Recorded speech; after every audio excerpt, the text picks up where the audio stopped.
આજે આપણે એક બહુ જ રસપ્રદ વાર્તા સાંભળવાના છીએ. એક એવા સાધુની વાર્તા જેણે 15 વર્ષ ફક્ત રાહ જોઈ. આ વાર્તા છે ને આપણને ધીરજ, ફરિયાદ અને ખરેખર કંઈક કરી બતાવવા વચ્ચેનો જે ફરક છે ને એ શીખવશે. તો ચાલો શરૂ કરીએ આ સફર. આ વાર્તાની શરૂઆત એક ખૂબ જ ઊંડા વિચાર સાથે થાય છે. ખરેખર તો હવામાન વ્યક્તિની અંદર હોય છે. આનો મતલબ શું?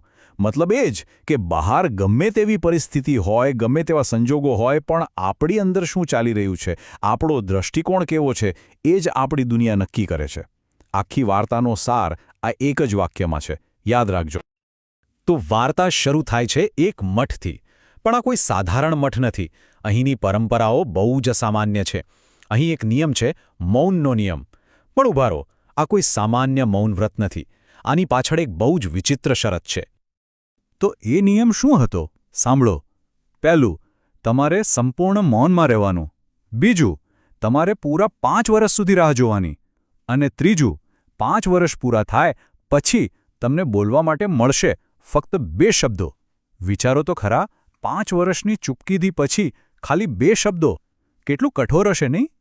હવે આ જ મઠમાં આપણા વાર્તાનો હીરો આવે છે. એક યુવાન અને ઉત્સાહી સાધુ. એના માટે આ કોઈ સજા નથી, પણ એક પડકાર છે. એ તો આ કડક શિસ્ત જોઈને ખુશ છે. એને લાગે છે કે આજ તો સાચી કસોટી છે. એ પોતાનું જીવન સમર્પિત કરવા માટે એકદમ તૈયાર છે. અને અહીંથી શરૂ થાય છે એની અસલી પરીક્ષા. 5 વર્ષ અને ફક્ત 2 શબ્દો. લાંબી રાહ. એક ફરિયાદ કરવા માટે. ચાલો જોઈએ આ યુવાન સાધુના પહેલા 2 શબ્દો શું હશે. તો સમય વીતતો ગયો. 1, 2, 3, પૂરા 5 વર્ષ. આ 5 વર્ષમાં એના મનમાં એક ફરિયાદ, બસ એક જ ફરિયાદ ઘર કરી ગઈ હતી. અને એ દિવસ-રાત બસ એ જ ક્ષણની રાહ જોતો હતો કે ક્યારે એને બોલવાનો મોકો મળે અને એ પોતાની વાત કહી શકે. અને એ દિવસ આવી ગયો. 5 વર્ષ પૂરા થયા. ગુરુ એની સામે આવ્યા અને બોલવાનો ઇશારો કર્યો. અને એ યુવાન સાધુના મોઢામાંથી 2 શબ્દો નીકળ્યા. ગંદુ ખાવાનું. બસ 5 વર્ષ એટલે કે 1825 દિવસની ચૂપકીદી પછી એની ફરિયાદ આ હતી. પણ તમને ખબર છે ગુરુએ શું કર્યું? એમણે કોઈ જવાબ ના આપ્યો, કોઈ ઉકેલ ના બતાવ્યો. એ બસ શાંતિથી હસ્યા અને કંઈ બોલ્યા વગર ચાલ્યા ગયા. પેલો યુવાન સાધુ તો મૂંઝાઈ ગયો. એને થયું કે આ શું? એ બિચારો ચૂપચાપ પાછો ફરી ગયો. પણ વાત અહીં પૂરી નથી થતી. આ તો બસ શરૂઆત હતી ફરિયાદના એક લાંબા ચક્રની. હવે તો એની હતાશા વધવાની જ હતી. એક દાયકો પસાર થવાનો હતો. તો બીજા 5 વર્ષ વીતી ગયા. હવે એને એક નવી સમસ્યા પરેશાન કરી રહી હતી. અને એ ફરીથી રાહ જોવા લાગ્યો કે ક્યારે 5 વર્ષ પૂરા થાય અને એને બોલવાનો મોકો મળે. હવે કુલ 10 વર્ષ થઈ ગયા હતા. 10 વર્ષના અંતે ફરી એ જ દૃશ્ય. ગુરુ સામે છે અને સાધુના 2 શબ્દો છે, કઠોર પથારી. ફરી એકવાર આટલા વર્ષોની રાહ પછી બસ એક નાનકડી ફરિયાદ. અને ગુરુનો જવાબ? ફરીથી એ જ શાંત સ્મિત, બીજું કંઈ નહીં. હવે વાર્તા એના અંતિમ પડાવ પર પહોંચી છે.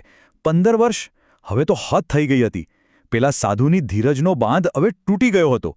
ચાલો જોઈએ આ અંતિમ નિર્ણય શું આવે છે. 15 વર્ષ વિચાર કરો.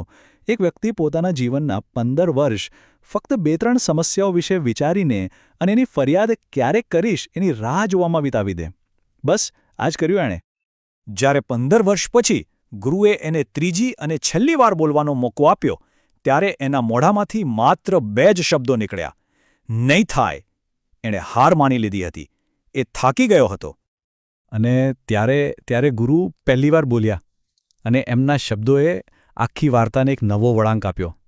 એમણે શાંતિથી કહ્યું, મને ખબર હતી તું જઈ શકે છે. ગુરુ તો ક્યારનાય જાણતા હતા. એ જાણતા હતા કે જે વ્યક્તિનું ધ્યાન ફક્ત સમસ્યા અને ફરિયાદ પર હોય છે એ ક્યારે ઉકેલ શોધી જ નથી શકતો. તો આ વાર્તા આપણને શું શીખવે છે? એનો બોધ શું છે? આ વાર્તા છે ફરિયાદની માનસિકતામાંથી બહાર નીકળીને કંઈક કરી બતાવવાની. ચાલો આ વાતને થોડી વધુ ઊંડાણથી સમજીએ. જુઓ, જીવનમાં આપણી પાસે 2 રસ્તા હોય છે. એક છે આ સાધુનો રસ્તો, એટલે કે કોઈ સમસ્યા આવે તો બસ એના વિશે વિચારતા રહો, વર્ષો સુધી રાહ જુઓ, ફરિયાદ કરો અને છેલ્લે હારીને બધું છોડી દો. અને બીજો રસ્તો છે કાર્યનો, એટલે કે સમસ્યાને ઓળખો, એનો ઉકેલ શું હોઈ શકે એ શોધો અને એ ઉકેલ પર કામ કરીને પરિસ્થિતિને બદલી નાખો. જરા વિચારો, એ સાધુ શું કરી શક્યો હોત? જો એને ખાવાનું ખરાબ લાગતું હતું તો એ 5 વર્ષ રાહ જોવાને બદલે રસોડામાં જઈને રસોઈ શીખી શક્યો હોત. કદાચ એ પોતાના માટે અને બીજા બધા માટે પણ સારું ભોજન બનાવી શક્યો હોત. જો પથારી કઠોર હતી તો એને નરમ બનાવવા માટે કંઈક ગાદલું કે બીજું કંઈક શોધી શક્યો હોત. ઉકેલ તો હતા જ. અને આ જ તો આખી વાર્તાનો સાર છે.